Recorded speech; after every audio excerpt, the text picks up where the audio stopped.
tonight to talk about healthy relationships.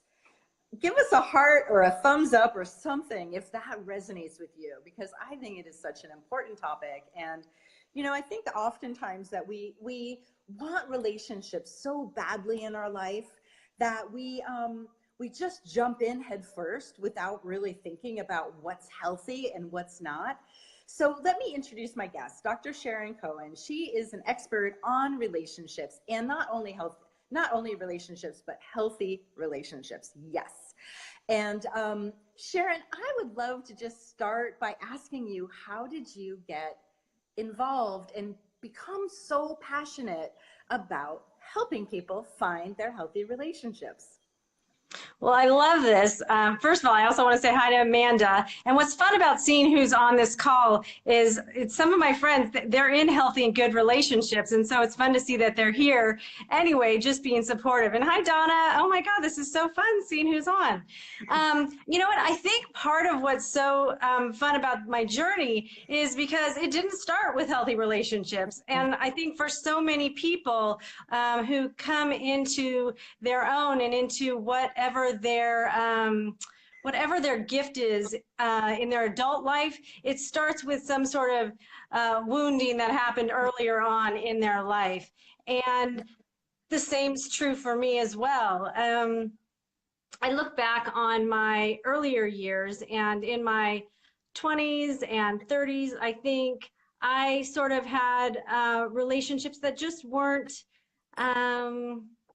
I would say I really wasn't in the mindset of I wanted to be married. Like in my heart, I wanted to be married, but I don't think that I was picking men who necessarily were in that same space. But at the same time, I never brought up the words marriage. I never brought up the words husband, wife, because my feeling was that the man was the one to move the relationship forward. And it's funny, years later, I talked to one of my ex-boyfriends, and he said, you know what? I never thought you were serious about us because you never brought it up. And so I thought you were never serious about wanting a long-term relationship. So I said, ultimately, was it them or was it me? Because there was obviously a lack of communication about what kind of relationship I was looking for. And so, and also actually, in looking at all of my relationships in my 30s, each one of them went on to marry the very next woman, even the guy that was 14 years younger than me. So again, was it them or was it me? And then I got in, when I moved back to California, I went into like a very dark period in my 40s, feeling like, it's lonely, it's dark, everybody's married, everybody's connected to somebody, and I'm not. And so I met a woman here in Newport Beach who her whole gift in life is to help people find who they're meant to be with. And so working with her, I went through my own transformation, personal transformation, growth. She helped me figure out like what specifically was wrong. She gave me strategies and tools and really threw some very targeted darts at things that nobody had helped me find before. No therapist had helped me find before. And so with that, I was able to really change who I was to get back to who I think I really was meant to be initially, but I had like grown some armor around. You know, people thought I was super confident and independent and self-sufficient. And I even had a guy that I ran into from high school say, wow, you're like a professional single woman. And I don't think he was saying that in a really positive way. And that kind of hurt. And so anyway, this woman helped me, my mentor helped me through. And one night when I wasn't looking, I actually had my head down looking at a picture on my phone with a girlfriend, and a man kind of found me. He walked up and bumped into me from behind and said, nice hat. And we've been together ever since. And so happily married now. And the rest is history, as they say.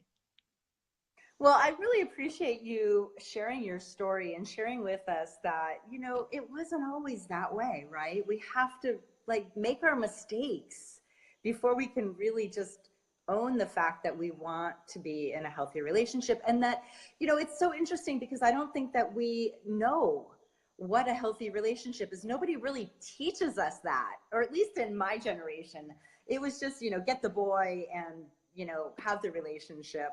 So I just really want to say thanks for sharing that, because I think that, learning what are the keys to actually having a great relationship. Let me just give a shout out to my Uncle Sherman, who's watching today. So happy to see you here. So Sharon, why do you think it is that most relationships actually fail? Not most, but many, a good 50%, Yeah. right? Yeah, no, we're at an interesting time. And I also want to give a few shout outs. Bruno's here. Oh my God, I love you. Natalie and Gary. I mean, we've got some really, some amazing people are watching right now. And what I'm recognizing is all these people who I know who are on here are having amazing relationships. And I think that's just such a testimony to like this topic and how many people, it's like, it's, people want to know, like, how do we keep healthy relationships going, and how do we help our friends? How do we tell them, like, what do we, like, we know how to have healthy relationships. We're doing it. And so can we pass this information on? Yeah. So why are so many, say it again? Share the wealth. Share the wealth. Absolutely. Absolutely. So, it's an interesting time right now. Over 50% of the population is single, of the adult population is single right now, which is unprecedented in history. And what's interesting about that too is that a smaller proportion of that is widowed, and a larger proportion of that has never been married, and a larger proportion of that is divorced. So it really is an unprecedented time. So I think that, so there are more people out there that are looking for somebody. And I think the reason is more people are having a hard time keeping a healthy relationship together is there's a lot of people who don't know how to have a relationship. Like, it wasn't modeled for them. Yeah. And I think that if it wasn't modeled for you, it's not taught in school. It's, there's a lot of things that aren't taught in school, right? But it's definitely not taught, like, how to be connected, how to have good, good communication. And if you don't teach it in the home, and then it's not taught in school, where do you learn it? And so, like, that's a huge part of what I do with my clients is go back to the basics, right? And teach, like, strategic, healthy communication. And that has been one of the most powerful things, I think, for my clients, because a lot of it is learning about, like, masculine and feminine energy, because we're all a mixture of we're all androgynous. We're all a psychic blend, a psychological hybrid of masculine and feminine energy. And so we need to learn how that is working within each of us, and then how do we use that out in the world, and then how do we use that within a relationship? If I'm a blend of masculine and feminine, how do I use that if within the context of somebody else now in my world and their mixture of masculine and feminine energy? Because we have to work complementarily with each other. And once people understand that and learn how to use that, it's really such a major shift. It doesn't mean that if you're a woman and you use your masculine energy primarily, that you're a masculine woman. It just means that that's the energy you come from. So it's a really huge, like, eye-opening, mind-blowing thing for people if they don't understand that. So am I understanding you right? When are you saying that you believe that maybe communication between the man and the woman, or between partners, is what is really at the heart of why so many of our relationships are failing us? I think it's pretty massive because, listen, not everything needs to be talked about, right? However, and I think sometimes we over talk things. But if you can understand, like, energetically, where you lie within the relationship and how to utilize your energy, you know, because the feminine energy is so mercurial and it's playful. So it's not that you necessarily need to talk, but if the feminine energy, whoever that is in the relationship, because I'm talking about, like, this could be, it doesn't, you know, gay, straight, lesbian, it doesn't matter. But if the feminine energy of the relationship knows that, hey, you know what, he responds, and by he, I mean the masculine energy. If he responds by me being playful, then this, I don't need to talk about it. I just need to, you know, up the feminine energy here. And so it's stuff like that that's really helpful. Do you think you can give us a little example of what feminine energy might look like and what masculine energy might look like? Yeah. Well, I think so. Feminine energy is like, again, I said it's more playful. It's more, you know, girls just want to have fun. Just starts with that. And so if a man, the masculine energy, I'm just going to say man and woman to kind of shortcut the whole thing, but it's certainly I'm saying it's masculine energy and feminine energy, but just to shortcut the conversation, I mean masculine and feminine energy. So, like, again, it doesn't have to be that the man is masculine, the woman is feminine, but I'm just going to shortcut it with the. So, so if the man comes home from work and he's kind of in a maybe not like a not so great mood, then the woman can like be playful with him to get him out of that like really workaholic type mood where he's like, so she can have the house kind of all, you know, smelling good, looking good. You know, it's all about senses, sensuality. And that's how she can bring out the feminine energy and make him feel, you know, feel good about coming home to the oasis of his home. Now, again, it could be the other way around. It could be that it's the woman that's out working and the man is the feminine energy and the one who's at home taking care of the house. So again, it can go back and forth. The masculine energy is the one who's going to be leading and protecting and providing.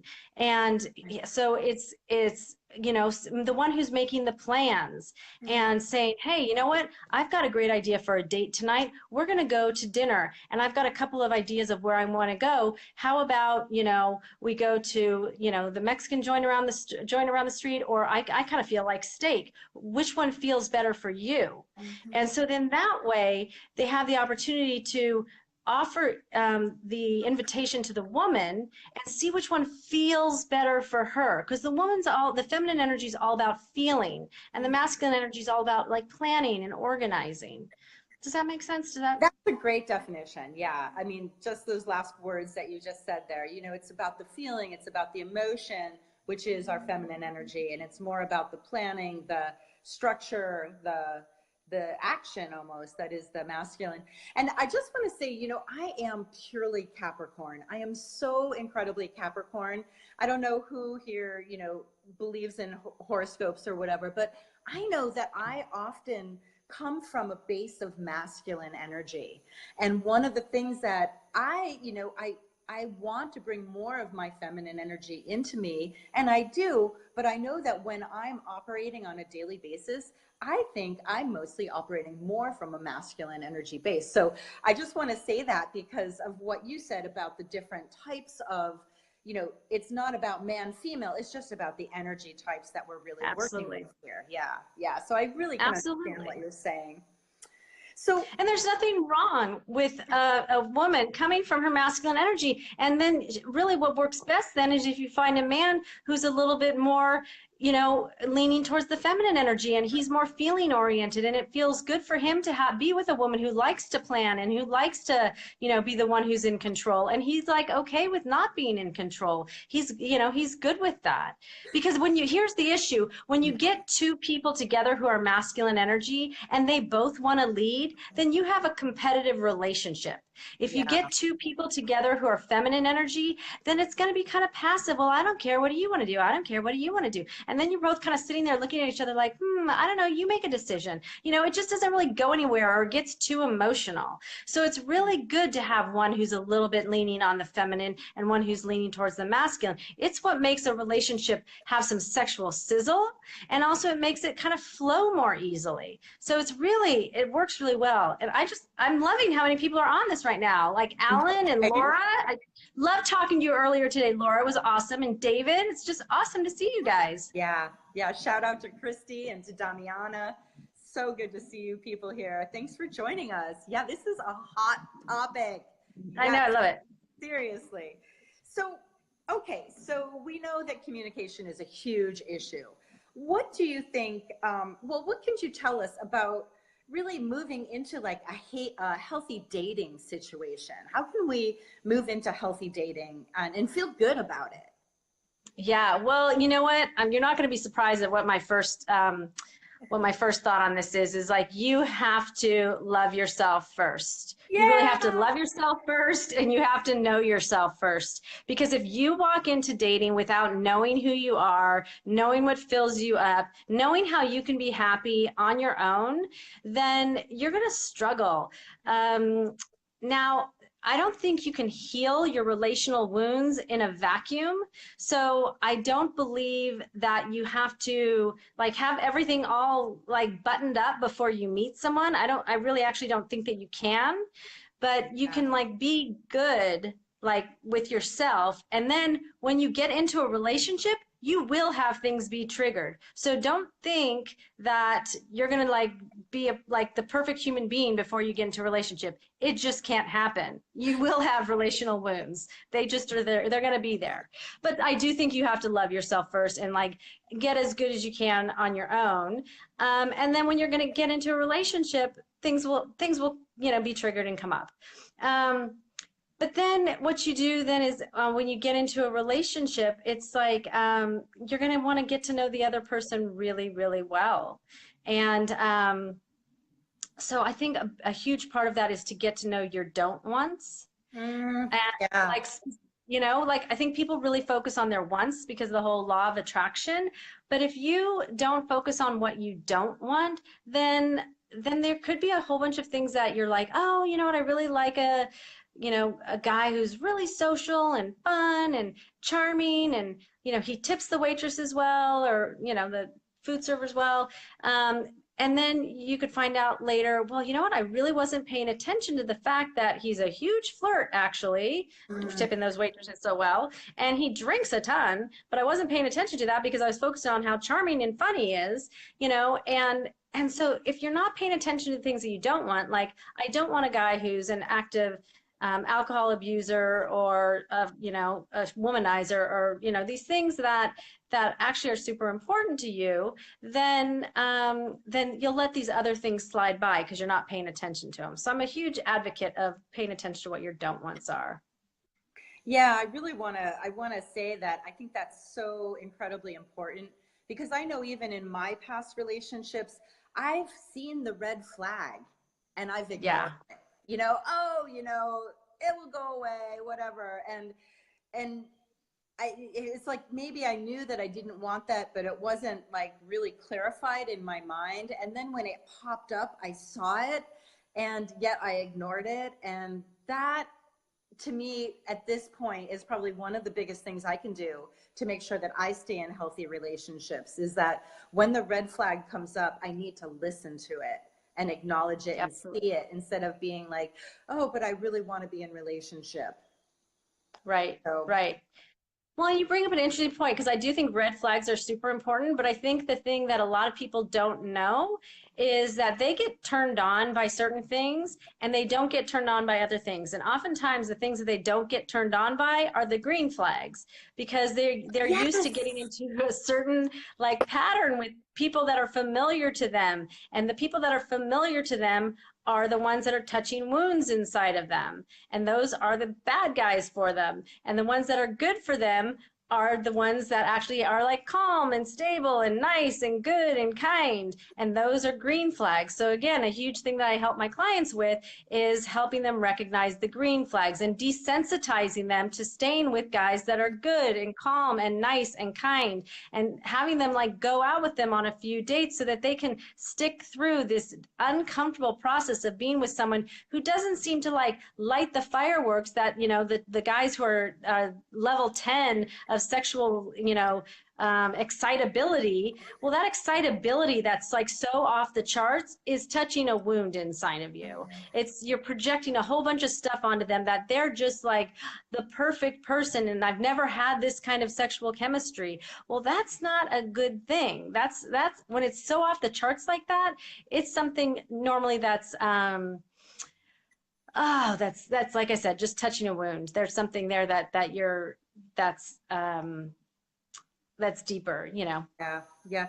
I'm so happy you said that. I think that is a really important point about the red flag, green flag, and Yeah. how the green flags, we don't even notice them. We just kind of let them pass us. We're not even going, hey, there's a green flag. That's so cool. You know, yes, you know, it's like, but the red flags are really pulling us in, getting our attention. And it is that bad boy energy that I think a lot of us get attracted to, or that bad girl energy, or whatever, you know, those triggers, those wounds that just seem to keep recurring over and over again. And that's why I think it's so important to have this conversation today, because, you know what, enough of that. It's time to move into a healthy relationship where we're doing the work on ourselves. And so if we're gonna try to heal, we need to heal the whole thing, not just Right. the piece, you know, a little piece of it. So Well, I love it because you're right. It does go both ways. It does. It's not only the bad boy thing. There's plenty of guys that go for the bad girl thing, and then they get married. Sometimes they get married to her, and they're like, "Well, I don't know why she's still partying so hard. I don't know why she's not taking good care of the kids." It's like, yeah, you married a bad girl. You know, you married a girl that parties so hard, and you weren't paying attention. You're like, I really love the excitement. I really love the energy of her. You know, I can't tame her. And it's like, yeah, you can't tame her. You didn't want to tame her. You liked her like this. And now you're like looking for a wife who stays home and watches the kids. And you didn't, that's not what you got. You know? Yeah. Anyway. We need to pay attention. Yeah, we need to pay attention. We need to know what the long-term goal is. If the long-term goal is you want to have, you know, a husband or wife who is going to build a long-term life with, who you're going to build a long-term life with, and you want someone who's going to have that more, you know, who you're going to have a stable life with, then you got to look at, is that the type of person that I'm dating?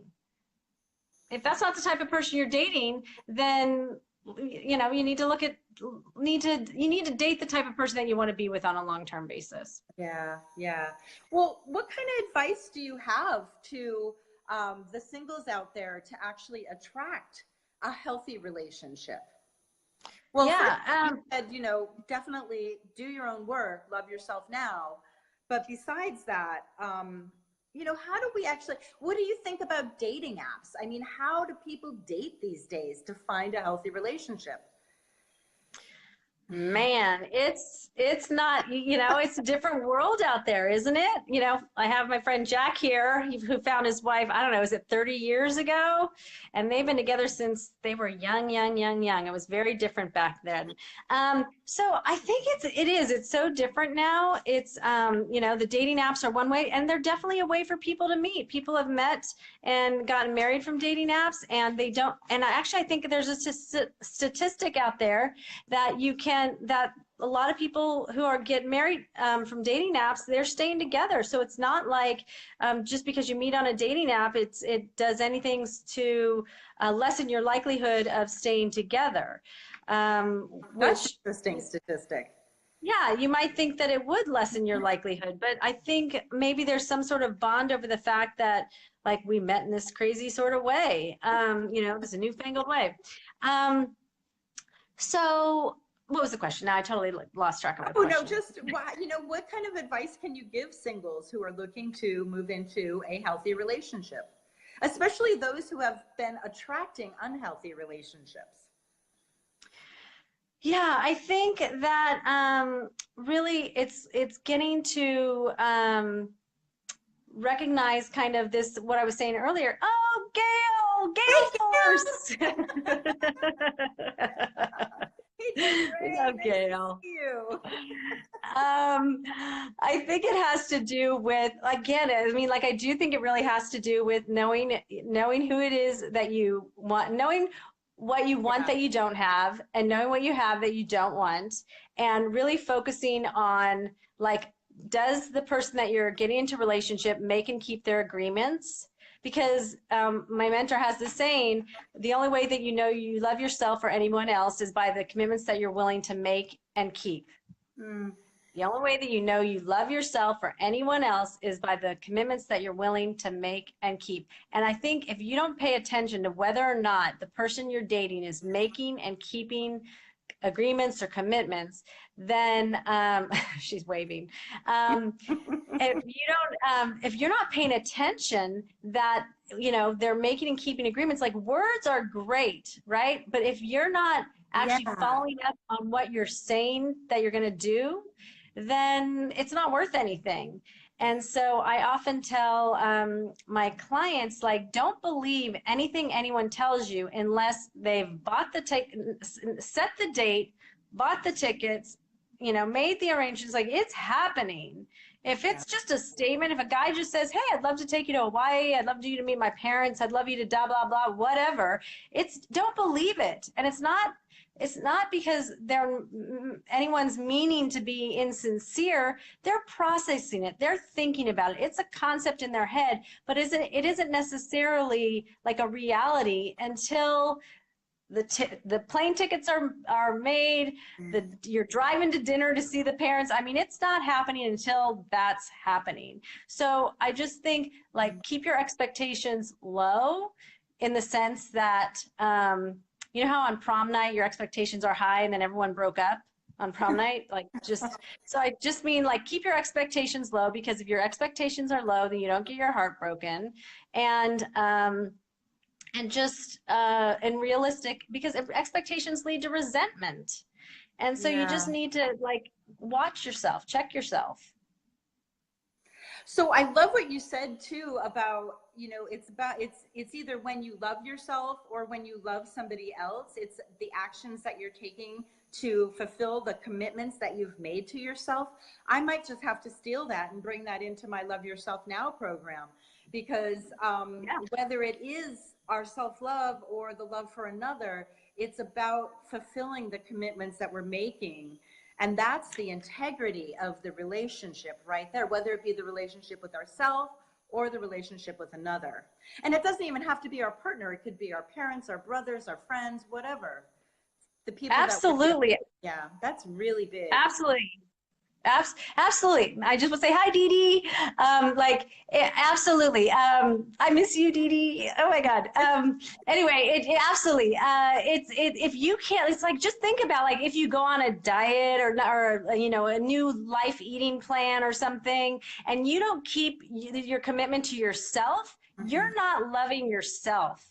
Yeah. Nobody else cares whether or not you're eating on your life plan, goal, whatever. Nobody else cares if you gain 5 pounds or lose 5 pounds. Nobody cares. It's about you loving yourself. Are you working out? Nobody cares. It's all about you and what you're doing for you. So that's how it's about self-love. And it's the same with your relationship. If you're not treating the other person with love, it's about your relationship. Nobody else in the world cares, but it's about how you're loving the other person. Yeah. And the actions that you're taking to fulfill the commitments you've made. Absolutely. Absolutely. Love Yeah. it. Love it. Love it. So, what do you think are some of the most important aspects to having and maintaining a healthy relationship? Is there daily practices that we could be bringing into the relationship? Is there, you know, I, it seems like so often now. I was married for 14 years, and the relationship seemed to be really good, but it really fell down in terms of our communication and our, like, I'm going to say our daily practice. I mean, I would say the best daily practice that we had in that relationship, there was two of them. One was we always had dinner together. And so that was lovely. We always had that. And then we had bath time where one person would get in the bath and the other would decompress and tell about the day, and then we'd switch. So those two rituals were really important, I think, in my relationship. But I'd love to hear what you have to say about how we can really keep and maintain a healthy relationship as we move forward. Yeah, you know, and I love that. First of all, I think that rituals in general are really important for a relationship. And so I think each couple has to kind of define for themselves what theirs are, because like yours, oh my God, those are beautiful. I love that. But that is so special to your relationship. Yeah. For some people that would be like, what? But I think that's a beautiful, beautiful like loving time to spend together, you know? So I think any rituals that you develop with your spouse or your partner is very, very important. I think having you know, dedicated playtime and I'm a big making fan of sure. that. Yeah, right. I mean, you need that, and also making sure that you because we all end up talking about work, you know, like it just kind of leaks over into your life for most people, and so just making sure that you turn that off at some point, especially now with the cell phones and everything. I think it's important that we put our phones away, and you know, everybody struggles with this. I think there's very few people that don't struggle with this. I know a lot of people say, okay, you know, Saturdays are no cell day, or, you know, the phones go, you know, into the drawers at, you know, 8 o'clock or whatever.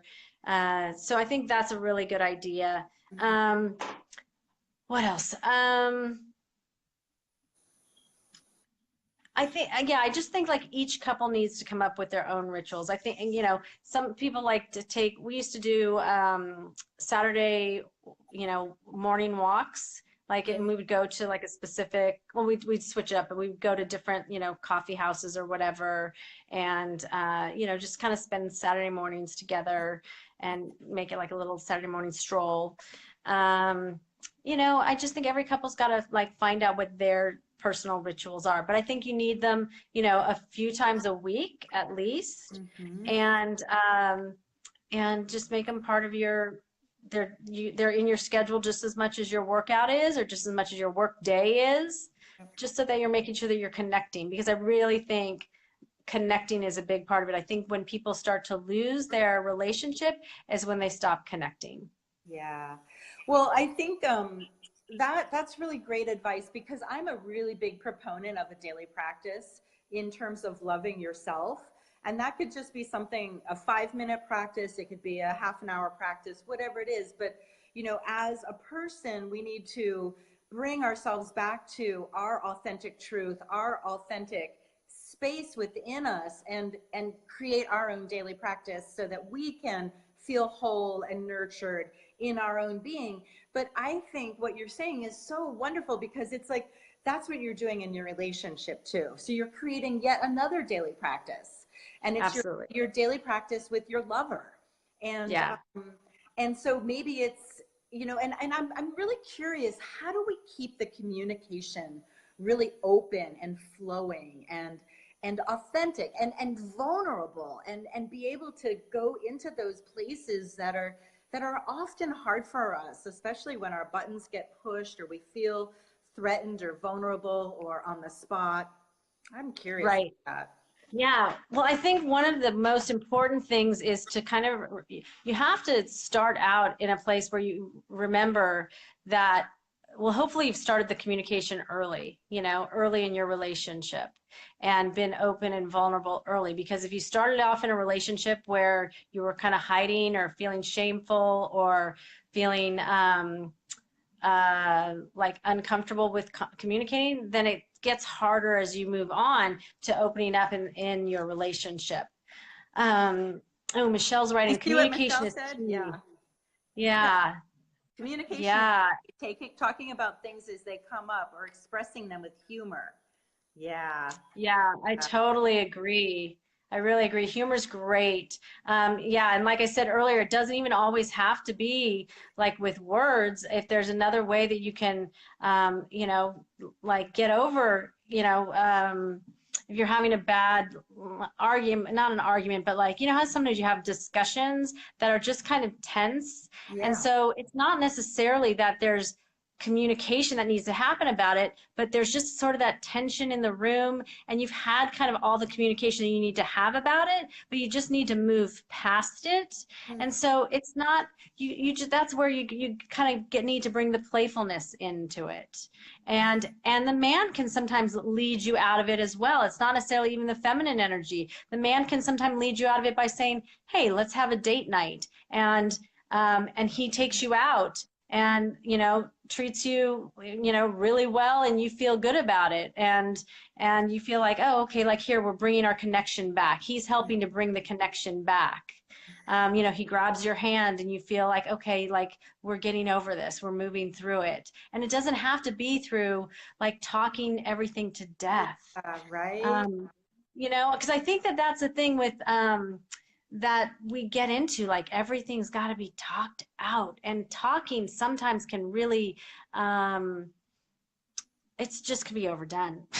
Yeah, and I think we can spiral in that process Yeah, too, around absolutely. and around and around, and we're looking for some type of solution or resolution, and that's not always going to pop up, but yeah, that authentic communicating of the true feeling, the true moment that something's happening, but then let it go and move on, and try to, Right. like you said, that playfulness. I know sometimes that is so hard to break into that playfulness after a really tense moment. I know that some people use like a playful word or something just to try to switch gears, Yeah. My Yeah. ex-husband and I had hippopotamus as our word. I love it. That's cute. That's cute. Yeah, it's funny because comedians have certain words that they use that are their funny words, and like I can't remember. Jerry Seinfeld used to talk about there's certain words that are funnier than others. Hippopotamus is a great one. Oh, actually, we use the word tippy toe because it's an old Seinfeld word, tippy toe. And that almost always cracks us up because it was used in a Seinfeld episode. It's just the stupidest word, but it's funny. It cracks us up every time. But the other thing I would say is like some of the communication tools that I teach, they're short because when I worked in the psychiatric hospitals, we learned, and it's not rocket science, but it's something, stress, it's something stress research has taught that people can't hear a lot. They can't hear many words when they are stressed. When you hear cops say, they want someone to stop, they don't yell, put your hands up. They don't yell. They just yell, freeze. So when we were working in the hospital, we would just, we had short phrases that we would talk to people when they were, going off, and we wanted them to calm down. Well, it's the same thing when you're in a stressful situation with a partner. You don't want to use long sentences. You don't want to get into dialogues and diatribes. So the communication tools I teach are very short and to the point, and you're telling someone, how you feel, and then asking them what they think if you're the feminine energy, and it goes the opposite way if you're the masculine energy. And it changes the whole dynamic of the conversation because it's so concise, and it makes it a rational conversation rather than an emotional conversation, and yet you're getting your feelings out there. And so it's just a really sweet way of making sure that everything's being communicated, but again, you're not talking things to death. And I want to say hi to Sunny. Hi, Sunny. You're cute. So, I don't want to put you on the spot, but would you be willing to share an exercise with us? Well, I could just basically, kind of share one of the tools. Yeah, Um, cool. Yeah, that would be awesome. yeah. Yeah. So for instance, if I was having a conversation with, let's see, well, give me an example. Like, what would be an example of an argument or something? Something's Oh, gone wrong. okay. So, um, I don't know. The wife goes to the store and buys the wrong type of food for dinner, or something happens around the dinner, and dinner's not on the table, and the man's a little hungry when he gets home, and his low blood sugar, and it just kind of explodes from there, right? Okay. I And don't. so, okay. And so the husband's like hangry, and so the wife is so he's really irritable Yeah. when the wife comes home, and he's like he yells at her and says like, this isn't the food I want, right? And so the wife can say to him like, you have every right to yell at me for because you're not getting the food that you want. So what she's doing there is she's saying like, you have every right to like, she's giving him every right to be wrong, meaning that she doesn't like it that that he's yelling at her, but she's saying, you know what, I'm going to stroke your inner child, because you have Mhm. every right to be, to be, to feel, to think, to share exactly who you are, because we all do have that right, right? We all do have every right to be exactly who we are. So she's saying he has that right, because he doesn't feel good, right? So he has every right to do that. You have every right to yell at me for bringing home the wrong food or whatever. However, it doesn't feel good when you yell at me like that. What do you think about talking to me in a nicer tone? And then he's like, well, you know what, you know how I get when my blood sugar is just so low. I'm out of my mind right now. And she says, I get it. I know you're not, I know that this is hard for you right now. However, it doesn't feel good. And if you continue to talk to me like that, then I'm not going to make dinner at all. And you're going to fend for yourself. So So what do you she's think putting up about, some boundaries right there too. yeah, she's giving him like a price tag, Mm. and then saying, so, are you willing to just, cool your jets, go in the other room, and I'll get some dinner on the table? Or do you want to, if you want to grab something yourself, you can do that, whatever. So she's putting the price tag on and saying, like, making a contract with him. Are you willing to either, make your own food, wait for me to make you food, whatever she wants to say, the contract is going to be. So it's just a really quick little short way of just like wrapping up the conversation, a little bow, and you know, so it doesn't like explode into some crazy conversation that doesn't make any sense to have. Right. Okay, so I want to try to summarize that. What I heard you say is the first thing that happened was when that confrontation happened, she stroked his inner child. She Yep. gave him a little bit of, yeah, okay, you absolutely can feel the way that you feel. And I Yep. get it. I really get it. I acknowledge you. But please don't talk to me that way, because honestly, it makes me feel bad. And you Yeah. know, okay. And then she made a contract with him saying that, okay, I can make the dinner, even though it's not the food that you prefer. I can make the dinner, or you can go get your own dinner. What would you prefer? These are the two options that I can provide you right now. And that's the contract, and that's what she's willing to do, to move this situation off of the fire, out of the fire. Yeah. Yeah. Yeah. Yeah. It sounds so And that way simple. it's Why just, is it so hard for us to implement that? you know why? Because there's so many chemicals going on inside of our body when we get put into that like fight or flight sort of situation. But the thing is once you learn these tools, then it's like they're in the back of, they're integrated into your body so that it just comes out. It's really, they're just there for you so that you don't even get jacked up when someone like yells at you. You just go, hey, listen, you have every right, because everybody has every right to be, to feel, to think, to share exactly who you are. Even if they say something like, you're such a bitch, hey, you have every right to call me a bitch. However, you know what? I don't like it when you call me a bitch. It doesn't feel good when someone calls me that, and I don't want to hear it. So what do you think about not calling me abusive names? Mm-hmm. And so it's like anybody can do whatever they want, right?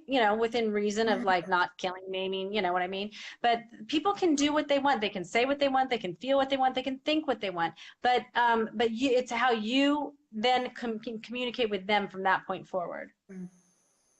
Yeah, right. Yeah, you get to be who you are, but this is my boundary, and this is this isn't okay for me. It's okay for you. Right. You get to do what you want to do, but this doesn't feel good for me, and I prefer that that doesn't happen any longer. Yeah. And Yeah. just I being don't really want it. clear about that, right? Just being really Right. clear that this doesn't feel good and I don't like it. Right. Because the big thing is like, so the masculine versus feminine energy, the masculine energy wants and the feminine energy doesn't want. So that's the big difference in the words, is like, I don't want that. The masculine energy wants, it's going to pull things towards it. Oh, The that's good. feminine energy doesn't want. So the feminine energy, it's that hard, masculine soul within the feminine energy, because we're feminine on the outside, but we're masculine on the inside. So we say no to anything that's immoral, illegal, unethical, or anything that doesn't feel good or doesn't please us. So we're like, no, I don't want it. It doesn't feel good, and I'll push it away from me. Hmm. Yeah. Wow. This has been such an enlightening conversation. Now, as we bring this to a close, I want to ask, are there any other things that we haven't covered that you think are just absolutely so important for people to really step into healthy relationships? Gosh, we've covered a lot. I mean, I we've know. really gone over a lot in this time. I really feel good about what we've covered. So I don't know. I mean, there's so much, but we Yeah. have really covered a lot. I mean, there's totally a lot about like, what sort of attachment issues you might have, like, and how that affects your relationship. But that's kind of like a whole nother, you know, kit and caboodle of stuff. But as far as just understanding really good, basic relationship stuff, I think, we've covered a ton. Yeah, So, feels good. how, if people would like more information on this, how can they get in touch with you? Yeah, okay. So my Dr. Sharon Cohen Facebook page would be one way. So we'll put They, in the comments here too. yeah, Before for the end, sure. we'll make sure that people get your contact for the Facebook page. But go ahead. Sorry. Yeah, and then they can connect with me just through my website, drsharoncohen.com. And then, of course, write me at my email, Sharon at drsharoncohen.com. Lots of drsharoncohen.com stuff. Really And, or just, yeah, or just give me a call. Probably the easiest is to write me an email, Sharon at drsharoncohen.com. Yeah. awesome. And I want to remind my Love Yourself Now tribe that Sharon is a member of our tribe, and you can always private message her through that medium as well. And I'm really honored that you're a part of our group. It feels so good Yeah. to have you there and to be, an advocate for self-love because yeah, for me, I just really believe that that's the key that really unlocks all the doors to healthy relationships is when we begin to have the healthy relationship with ourselves. It's so massive. It's such a big part of like opening yourself up to everything that's good in the world is when you love yourself first. And so, yeah, thank you for having me on here.